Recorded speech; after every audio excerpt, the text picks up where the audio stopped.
Hello, everybody, and welcome to the Blink Podcast today. A topic that hits every industry, the 6 key groups you need to identify in order to sell to them.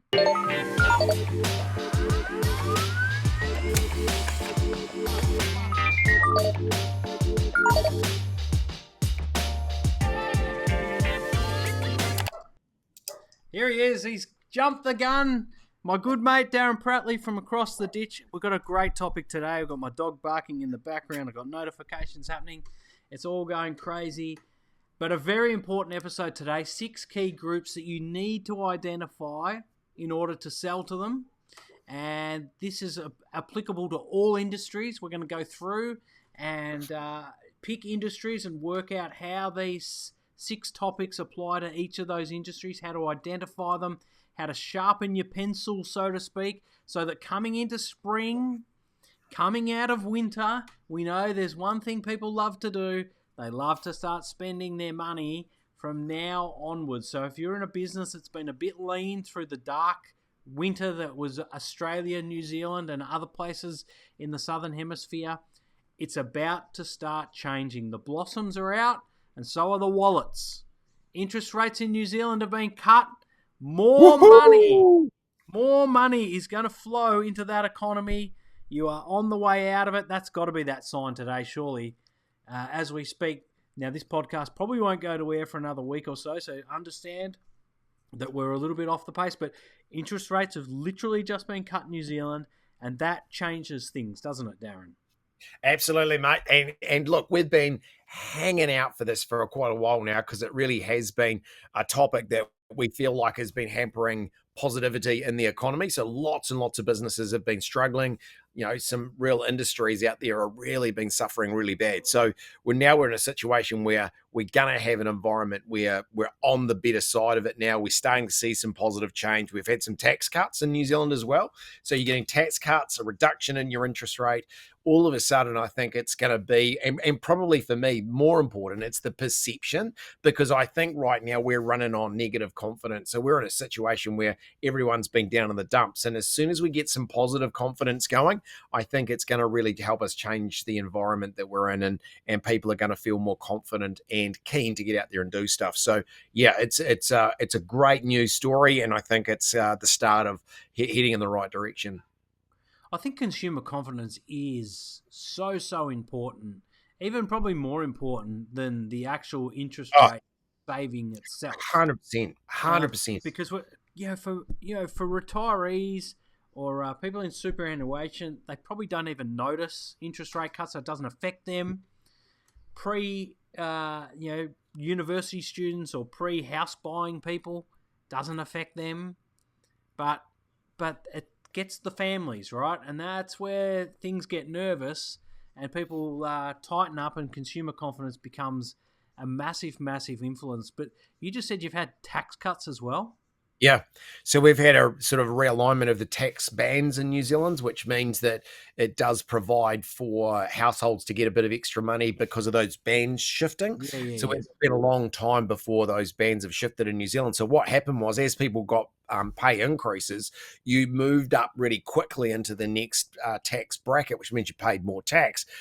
So the governments were actually taking a lot more tax, which wasn't really taking into effect the inflation that had been going on over the last 10 years. So we're finally seeing some of that change. And I think that's the stuff that will help an economy get going again, and also help people with confidence. And when I talk to people in businesses at the moment, I mean, I truly see the level of really low passion for their businesses, or feeling really tough about the marketplace. And that's why I think the topic that we've got today is getting people to start thinking about exactly who their customers are again, who they need to be talking to, and actually having those conversations. Because you and I always talk about that consumer confidence and having a conversation with your marketplace. But I think right now we have to get really specific about the groups of people we should be talking to, and actually what we should be saying to them. Yeah, I think there's a real nervousness without the data actually showing up. So we're not going to talk as much about real estate today, but in this example, real estate is a good one. Land tax has gone up here in Victoria in order to get people to turn over homes. Yes. right? Yep. To allow more people to buy homes.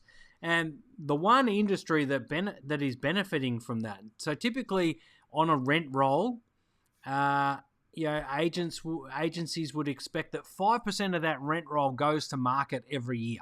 So 5% Yes. of that tenanted house, those tenanted homes, get sold every year, and they usually get the business if they're managing the property. Yep. This year, the figures just come out, and it's 20% of rent rolls are selling. Yes. Yep. Now, who Yep. benefits from that? Well, lots of people benefit from that. Well, the real estate agents, for starters, because they're the ones selling the homes, right? Yeah, exactly. Yet, they're still so nervous about what's happening in the market, yet this area, this free business area that they're sort of getting, has gone up, fivefold. Yeah. Yeah, I get it. There's just this worry, and we had that shift in tax bands as well. They were called Stage 3 tax cuts. That was just a shifting of the bands. That put $62 billion into the Australian economy. That change, which is significant when the politicians are also standing there and saying we need to fight inflation and stop spending. And it's like, but you just gave us $62 billion extra dollars. Like, it's, at least in New Zealand, you guys are making sense. We're just jumping at shadows and trying to make everyone smile over here at the moment from a political point of view. So you're heading towards an election, mate. That's what you get. Correct. They're just trying to butter us all up. But today, we're going to butter up the businesses that do us the favour and give us the privilege of speaking to them in their ear holes as they walk in the mornings or the afternoons, or watch us on YouTube. The loyal fan base of Blink, which, I think would rank how many? Let's not give the number away. Thousands. Well, there's heaps of people listening to it, and all I say is thanks for the feedback that we're getting, because I don't know about you, but in the events that I go to and we talk about it, like, lots of people are talking about getting the content that they're getting and being able to sort of practically put this stuff into play, which for me is bloody awesome. So, no, real good. Yeah, I think, we can, I don't want to pat ourselves on the back, but I don't know a podcast that's similar to this, that just grabs an issue, grabs a business problem and solves one problem per episode. Yeah. I think that was a little bit of genius that we tripped over at the start. And, hopefully we keep continuing to do it. So let's jump on board. It's going to be a shorter episode today because we're all busy and we don't need to spend too long waffling on about the world's problems between Australia and New Zealand. But I think it would be poignant for us to mention the medal tally and the fact that congratulations, Australia, for outperforming New Zealand in the medal tally. Although you do have a little disclaimer on this, Darren. I think Australia finished 4th in the medal tally. I know. It's pretty impressive. It is. But when you do it on a per capita basis, so New Zealand was 3rd. Come on. Per capita basis. Is that where we're going to? How many gold medals? Per population? No, how many gold medals all up? Oh no, we all we're talking is medals, mate. You're like, if you're in the top 3, like, you've done bloody well. Like, if you're in the top 3 of the world, we're giving you full credit. But per capita, you're going to go to the per capita. Did you hear that there's another formula called the Goldilocks formula? Yeah, and I still don't want to. I'm still not going to debate that one with you. But look, at the end of the day, all I can see right now is that you've got a whole lot of athletes that are basking from this side of the planet. When you go Australia and New Zealand, to look at the medals that we should add those together. If we put New Zealand and Australia together, how many did we really, and where would we have been on the medal table per capita? Great Britain do it. Yeah, totally. Like, that's good call. If that's not the biggest scam of all time. Yeah, exactly. Right, come on. Let's get on to our 6 topics, because I'm excited about these, because I just go, the biggest thing we're going to make sure here is it's not just one particular industry. We want to try and push this across different industries. So get thinking about, regardless of your profession or your industry, how you can apply these headings to your business. Now, the first one is, now this group of people, I tell you what, I just really want everybody listening to this podcast to focus just for the next 1 week. Just 1 week. Do me a favor and just spend all of your week focused on your people that are past clients that have bought product from your business in the past. Just spend 1 week going back to that group of people and just saying, thanks so much. How are you going? Where are you up to? What else can we help you with? Is there anything else you need? What information would be helpful for you right now? Just go to those past clients and actually have that conversation. I find it really funny how some industries are only past client focused, and other industries don't go there at all. I don't understand. Imagine if you're running a milk bar, or we're speaking in New Zealand terms, a quickie mart, and you weren't dealing with past clients. Oh, you did. Like, they only work on past clients. Very rarely will you get a new client coming into your local milk bar. Totally. So and this is the part. Got to be advertising in your area about the people who come and say, hey, come back and we'll give you something extra. Come, loyalty programs, all that sort of stuff. I mean, we both have done some work in automotive industry, mate. I go around other industries and talk about automotive, and this is where I, in reverse, using the real estate industry, because a lot of real estate agents drive a lot of nice cars, right? So I go to the real estate agents. Look, when was the last time your automotive dealership rang you up and said, "Hey, just thought I'd give you a call, and how's that car performing? And what's your buying cycle in terms of depreciating the vehicle, and when do you need to upgrade?" Like a simple conversation like that. Oh, by the way, how you going? How's your industry going? And hey, I thought I'd just keep in touch. I mean, it's just such a simple conversation that's sitting on the table right now, and very, very few are doing it. Oh, and by the way, this is the car dealer to the real estate agent. I know you spend a lot of time in your car. We've just got the new model, whatever. Can I book you in for a day where you get to test drive it for the day? The latest model with all the just come and take it. Take it as your driver for the day. You bought a cell phone from us 3 years ago. Amazing how the technology's changed in that cell phone. And I know you're out of contract now. We thought we'd like to give you a call and get you to pop in and have a look at the new technology in the new phone. Yeah. Hey, I know that you bought an electric skateboard from us previously, but have you heard about how much improvement there's been in battery power and range and speed since then? You're not going to believe how much better the new skateboards are than the ones that were built 3 years ago. Hey, you came into our restaurant a year ago for a birthday, and we just wanted to offer you, I know your birthday's coming around again, I know you enjoyed the night so much, we'd like to offer you a 10% reduction on the total bill if you were to come back again.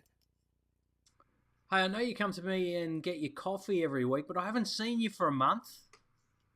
How about you come and I'll give you a free coffee and a card for every 6 other coffees you buy, get another free one. And by the way, how about I give you one of our lovely muffins for free? Oh, love a muffin.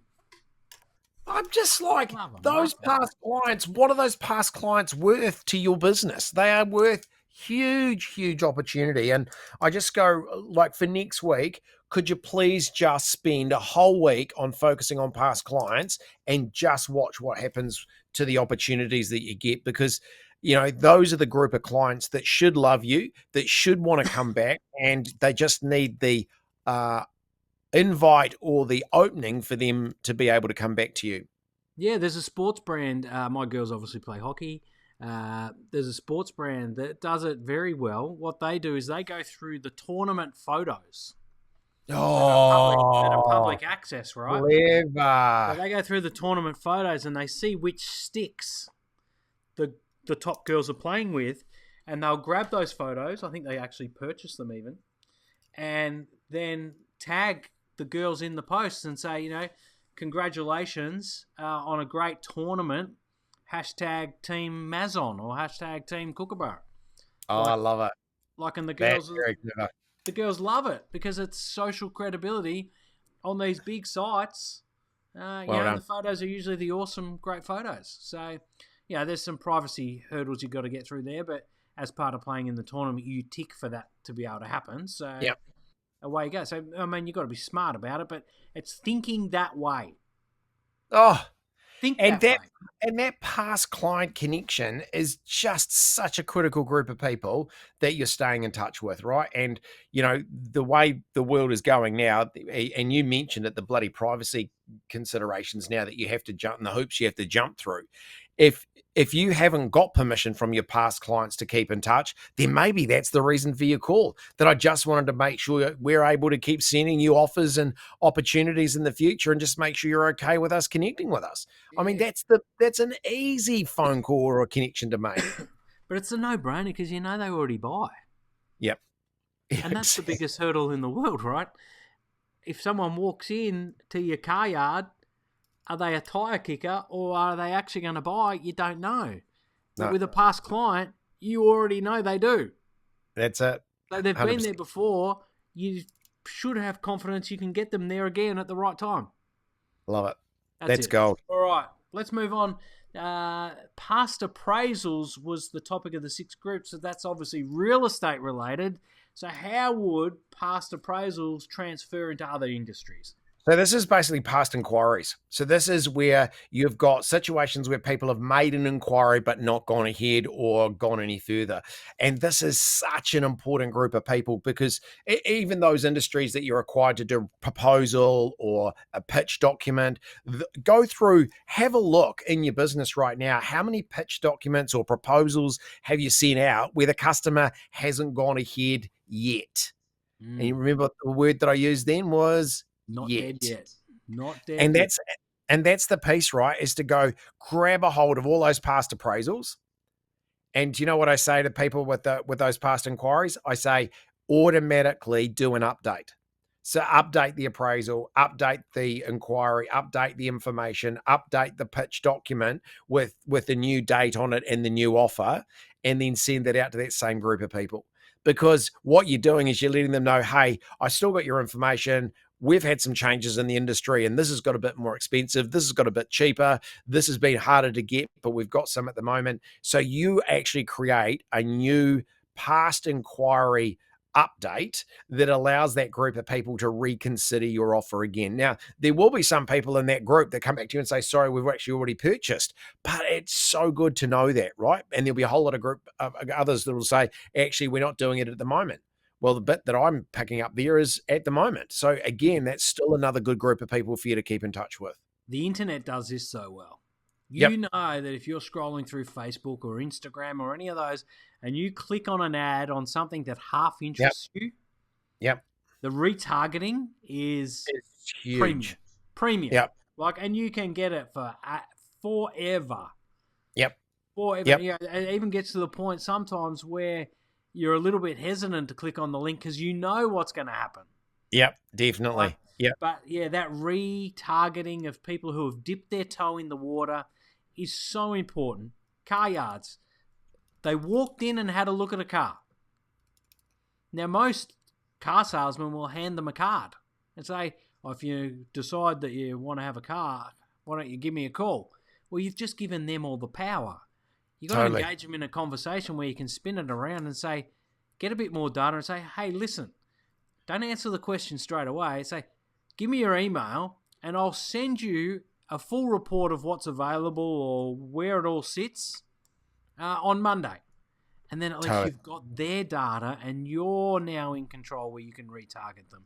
You've got to create these opportunities. Just don't accept what's in front of you.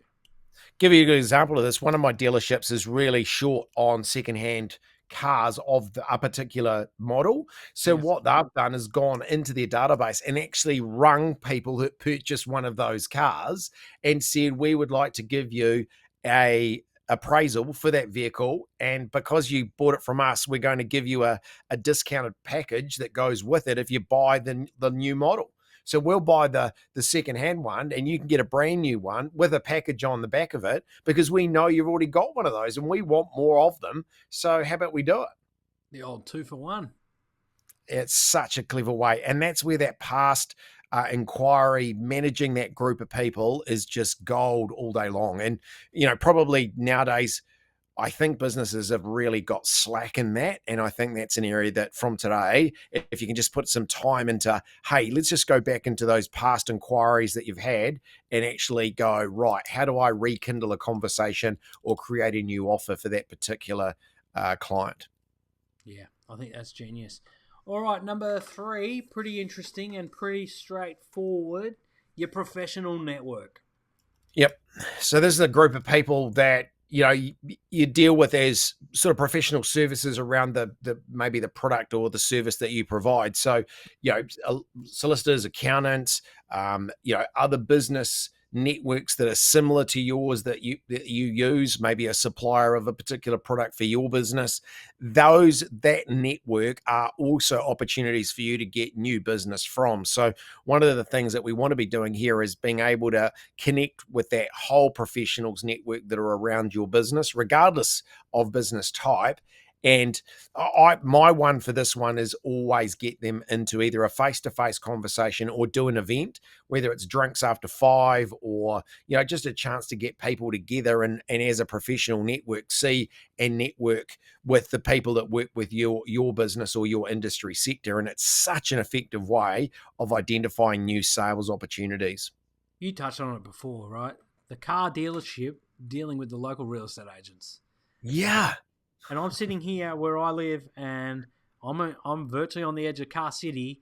It's Porsche, Audi, BMW, Mercedes, Volvo, Volkswagen. They're all literally within 3 kilometers. Yep. But also within a 5-kilometer circle are 35 different real estate offices. And who buys a lot of the time buys those cars? Real estate agents love nice cars. Because that's their asset in their business, right? That's their the image. Yeah. Yeah. But I wonder how many of these car dealers are actually dealing with these agents. I wouldn't say it'd be none, but I think it'd be lower than we expect. It's so great obvious. They're just massive opportunity.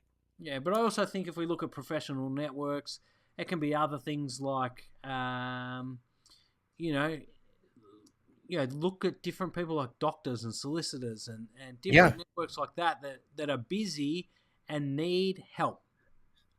Totally. Right? But even around your location, wherever your business premises is or wherever you work, understand the professionals that work around your area that are close by, because that's another group of people that you need to be connecting with, because again, as you just said it, there's lots of referral business within their businesses that can be referred to you. So it's such an important one that you develop those professional networks, and realistically, to make that one stick, you have to do it face to face. You have to be actually out active in your professional network. And I also think the key to making your network work is for you to be a referrer. You can't be one way. Like if you're in a professional network and it hasn't brought you anything in return, it's because you're not bringing anything to someone else. Yeah, so you want to kickstart it. Go in for the first 2 or 3 months of I'm going to refer five jobs a month to 5 individuals and do it for 3 months expecting nothing in return. That's it. You got to do the work. All right, next one is half step away. Now, this one here for me is those clients that work or are associated with industries or sectors that might be half a step away.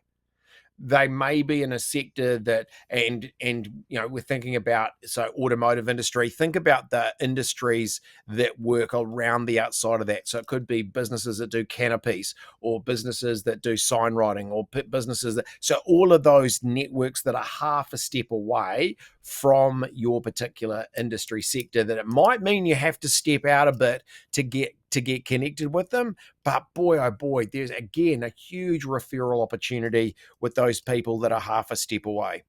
That's still in the professional network, guys. So we haven't jumped the gun there. It was just a little bit of a slip. So yeah, that half step away market, I focus on that so much, that half step away market. I always look at, I don't, for my business, I don't look at people who don't make content. I look at people who make content continually, but make bad content. The people who want the help. They're a much easier sell than trying to get someone to start being on camera. Yeah, good boy. Yeah, I like that. I like the people. I love the people who are already having a go, but need help to be better. Yep. They're my half step. Who's your half step away market? Mine is pretty much businesses that have used a trainer before. Yeah. To be honest, those people that they want a sales, want a better trainer. No, I didn't say that, did I? No, I did. They want a They better want someone, trainer. they want someone You that go gets to a better Darren. result, right? Yeah, and the thing is, you go, there are lots of industries out there that have different steps in their sales journey, and they've had trainers in, but yes, content is great, but also we need to actually create the sale opportunity and actually close the bloody thing. So yeah, to have me as a more result focused means that I can work in industries that or work in businesses that necessarily haven't used me before, but are maybe half a step away. Oh yeah, he loves being Darren the Hammer. He comes down hard on him, and the bosses can just sit back and not be the bad guys. And Darren's like, "Oh, why haven't you closed? Where are your numbers? Come on, people! Let's Come on, go. people!" All right, next one's the property investors or the product investors. I think Yep. this, not to be confused with past clients. This is people who have invested in products or areas that are aligned to what you sell and do. Right? That you can take to the next step, or you can enhance their investment You got it. in the experience that they bought. Whether it's surfboards and you sell surf wax, or wetsuits, or sunglasses, or surfboard covers. This is where we're looking. If you're selling cars, have you got the better car wash? Have you got the high pressure Yep. hose? Have you got Service. the attachment Yep. for your garden hose that turns it into a high pressure hose? Like, you've got to look for all these ways. You just don't try and get your product into, we'll call it Hammer Barn over here, but it's Bunnings. Yeah. Hammer Barn is a Bluey reference for those who aren't aware of it. But that's not always your solution. You got to look at the different options. Think differently. Think with a bit more freedom than just the obvious path, and I think you'll find some success here. Yep, love it. I think that's a really good way of just having a bit of a think about who are the associated people that have either purchased or have been involved with your business before, and that you can enhance or grow or develop their success by using your product. And as soon as you can start showing that really positions you as a completely different sales opportunity for them. And I think that's something we just got to keep thinking about, is how you position yourself to those people where you can enhance their proposition. That sriracha sauce is a great example of this. The guy got the logo off clip art, which is like Canva, like literally just made this brand from nowhere. But rather than going straight to the supermarkets where it would sit on a shelf with 1,000 other products and not stand out, he actually went to all the restaurants that would use a sriracha sauce. Yeah. And say, here's the best sriracha sauce. And so basically this sauce got exposure through other businesses. Yeah. Then he put it in the supermarkets so that people in the supermarkets already had brand recognition and went, wow, there's that sauce that my favorite Thai, Vietnamese, Chinese restaurant uses, and I can have it at home. That's it. Amazing. So just use that thinking across your business into other industry sectors or other groups, and see how you can position your product in their service offering. As soon as you start thinking about that, seriously, there is just so many different directions you can go in. That's a real cracker. That's a good one, mate. Yeah, amazing. So I love that story. I think it's a great story from brand success. All right, this is another one that's similar to professional network, but your personal network. Now, a lot of people become very resistant about selling or letting it be known what you do for work in your professional network, particularly on social media. I hear it all the time. Oh, I don't want to be that guy or that girl in my social media that's trying to sell stuff or whatever. It's not selling. Stop selling then. It's not selling. It's just being known for what you do where you do it. Because guess what? It's not your immediate network. What was that again? Just be known for what you do where you do it. Nice. That's it, right? Because when they're ready, who are they going to choose? Someone in their network or a stranger outside their network? Love it. Of course you're going to have a greater chance. The key here is with the personal network, particularly if your personal network is on social media, where most people have their networks nowadays. You can go to your local school community. You can go to your local sporting community. You can even have friends from work in your personal network, 99 times out of 100, they're also in your Facebook friends group and they're also in your Instagram friends group. You're sharing across here. So Love it. here's the trick. You don't usually, most people get worried about talking about business in the social feed. You don't usually end up selling to the people who follow you. Yep. People who follow you end up selling you to others who don't know you. And that's the magic of referral business. And that's the power of a personal network, is the value of the referrals. Yeah, 100%. Let's apply this to, all sorts of interests across your personal network. I often sit down, if I'm watching the football and the game's a bit boring, I will scroll through my personal network, my followers on Facebook or Instagram, just to remind myself who's there. Love it. With the thought of, what can I help them with? Or who can I send them to? Good work. What do you reckon? Good work. Oh, I love it. Because for me, nowadays, if you go back 30 years ago, how big was your personal network? It was probably about how many kids on a footy team. Like about that many parents. That's right. A few neighbours over the fence, and that was about it. Whereas you look at what we've got these days. I mean, many of us are carrying 2, 3, 4,000 people on our personal networks.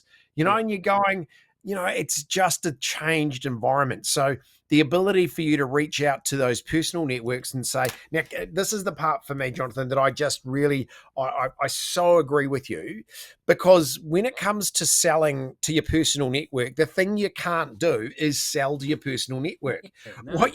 What you've actually got to do is you've got to say, hey, I just want to say that, hey, I've noticed this about this particular vehicle, or I've noticed this about a particular scone that we have in our cabinet, or the salad that we're offering. I just wanted to let you know why this was so cool. Now, have you guys ever tried the coffee down at blah, blah, blah? Exactly. Have you guys seen the latest model Volvo? I mean, like today, I saw the new big Lexus 4-wheel drive, the big square one. Have you got those yet in New Zealand? No, but they're on their way. Wait till you see these things. Like, for those listening on the podcast, my eyes are popping out of my head. They have embraced the big, square, chunky tank box, but somehow made it look luxe. Yeah. Wait till you see those. But no one, I don't know anyone at Lexus in my feed that's talking about them. No. But I'd buy one. And this is the piece, mate. This is the bit we've just got a primary. We actually are missing opportunities because we're not communicating to our personal networks, and just don't sell. Just have the conversations. Just open the door for people to connect with you, to have a conversation with you, to mention what you've noticed about your particular area or an industry, or some thoughts you've got about the changes or the financial environment that's going on. Your personal network will engage with you on that, and that's where opportunities will become. So for me, that personal network is a critical one that you've got to make sure you cultivate, but you do not sell to. Yeah, I just picked up a gig this week from inside my personal network, someone who I've worked with or spoken on the same stage as probably 4 years ago. Yeah. And on that day, we became Facebook friends. Love it. I've just continually put out content with no expectation of a return about the areas I like to work in. All of a sudden, she has a conversation with someone that says they've got the problem that I solve. Yep. And bingo, bango, there you go. You get a phone call and say, I'm told you're the person we need to work with. Stunning. I never sold anything. Love it. I just had to say, yes, I'm available that day. Isn't that the best way to do business? It's so the best. And there is so much opportunity for that out there. You've just got to make sure that you're reaching out and you're working that personal network. Let's move to the next one, the last one, because this one for me is... Open home attendees is the real estate term, but how does it apply to other businesses? Well, it's visitors to store. It's visitors to store. That's what it's about, right? And this is the piece for me. About 2 months ago, I had to go to Gold Coast to do a conference over there. Julesy came with me, so we did a bit of a after did the work piece. I went and had a walk around the big mall on the Gold Coast, right? So we had a bit of a stroll around Cavill Avenue. Yep. With the big octopus, Ripley's Believe It or Not's big octopus. That's it. Yep. So we went for a stroll. We were blown away by the store service or engagement that we had as a customer. So we had staff of shops as we were walking in going, hey, thanks very much for coming into our store today. Hey, it's so cool for you guys to be, popping in. And like Jill's got about 25 compliments about the shoes she's wearing, the handbag that she had, the top that she had on. So everybody was complimenting and really engaging with people that were present and in their environment. They really made you feel like, they valued it, and they, like, seriously, lots of conversation and not mentioned one thing about their product or their product offering or the sales rack. And it was really cool to see how I think your retail environment is really way better than here in New Zealand, because we're struggling to get a salesperson in a retail environment in New Zealand to get off their phone and actually have a conversation with a customer, because they sit behind the counter. Let me preference it, because I too have just come back from the Gold Coast. In fact, for the last 5 weeks, I've spent 3 weeks on the Gold Coast. And I too was equally impressed with the people in that area of Surfers Paradise. Yeah. There's something a little bit more energetic and different about them. Yeah. They're motivated. I don't know who started it, but it's definitely caught on and crossed paths to different places. I went to that Mark Wahlberg's burger restaurant place on the beach there. The customer service and engagement was unbelievable. Like you get at the top restaurants in America. It was staggering. But if you come down to Melbourne City, where it's a bit grayer and the winter's been a bit colder, you're not getting the same level of engagement. Wow. They're sad sacks. So this is where the ability for you to increase your outcome piece is just to have a think about those visitors to store, right? So who is coming into the physical environment? Who is actually being, how are they being engaged with? Now, I'm not just talking about good. I'm asking you now to step it up to absolutely amazing, right? So each interaction with a customer physically in your environment has to be fantastic. How many times when a new person comes into your environment, do you offer them a bottle of water or a tea or coffee? Like, that's a must, right? Depending on the professional product that you're selling, you have to offer a cup of tea, a cup of coffee, or a water at the first engagement, right? Because that's part of building that experience piece. And I just encourage businesses now to go, depending on your product, and obviously, and also the profit positioning on it, but how do you really make an impact on those people that are coming into your invites? We in the real estate space, we say, this is for open homes, right? So when people are coming to your open homes, make sure you've got bottled water, make sure you've got some snacks, make sure you've got really good marketing material, make sure you've got music playing, make sure you've got a scented candle. Yes. Now, this scented candle is a real estate scented candle from Arik. Yep. Won't focus. It is, seriously, I know you do candles. You're a candle guy. Yeah. Your candles are good. But when I smelt this candle, I haven't burnt it. It is the best smelling candle of all time. It's like a drug. I sit here and I pump the lid so that the smell comes out. It is so good. Oh, I love it. Oh, man. It's better than Peter. It's like Peter Alexander, the pajama store, right? They're almost more famous for how they smell than the pajamas. But my daughter will go into the Peter Alexander just to smell that smell, right? So that's the customer experience piece I'm talking about. So when you are creating an environment where your customers go, in the physical, I'm in the store and I get an incredible or a sensory experience where I go, that's real cool. That is what it's about, to being able to own your customer base. And, right now in the environment we've got, is your customer experience, or is the initial contact point for your customer amazing? And that's when they're in that physical presence, not online, not digital, not on the phone, but physically in your environment. How good is your engagement and impression? And I think if you can really step that up, it really makes a massive difference to your sales opportunities. Yeah, I think the base standard for any of this is Apple. Yes. Yes. Sorry, I thought you meant a Apple. I thought you can probably upgrade it better than an Apple. What are you going to do? Hand out apples? Yeah, that's right. No, the base standard is Apple stores. There's Yep. no experience like it.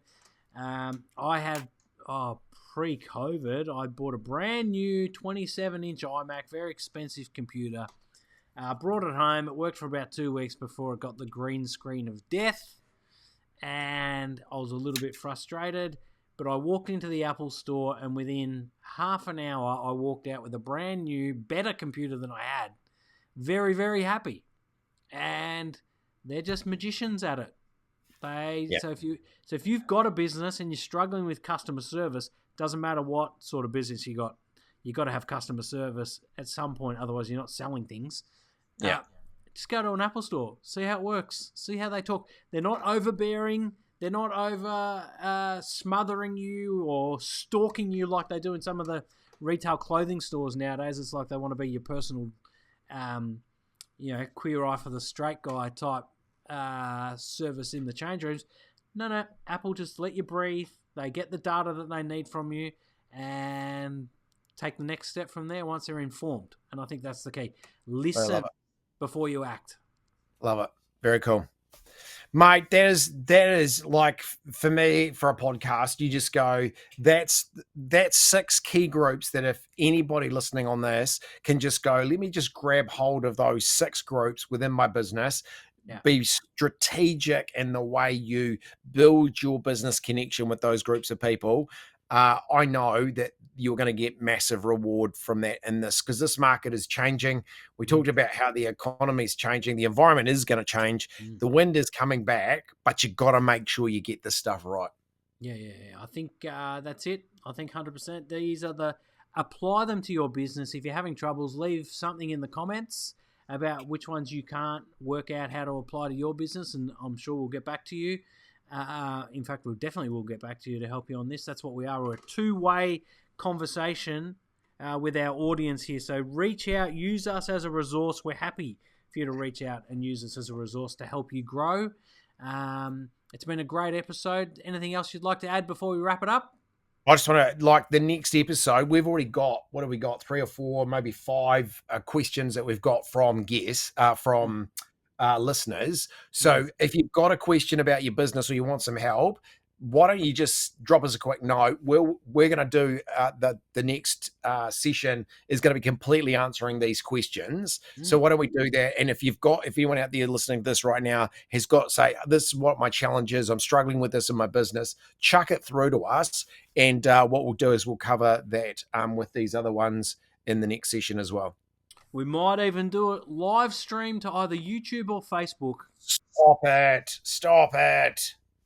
We haven't done it so far because I wasn't sure if I could trust Darren to behave himself, but maybe I think he's matured enough now. Oh, come on. Like he'll behave himself enough for us to do a live stream. If you haven't rated this podcast on Apple or Google or Spotify, wherever you're listening to it, we would really love for you to stop by and give us a rating. Honest, open opinions, but it certainly does help spread our message to others like you. So please, if you haven't done that, can you please help submit a rating on whichever platform you're listening to, or if you're on YouTube, give us a thumbs up and a subscription. Other than that, we've wrapped the episode up. Thanks for listening. Thanks for watching. And until next time, we'll see you later. Thanks, everybody. See you soon. Take care, Jonathan. Cheers, mate.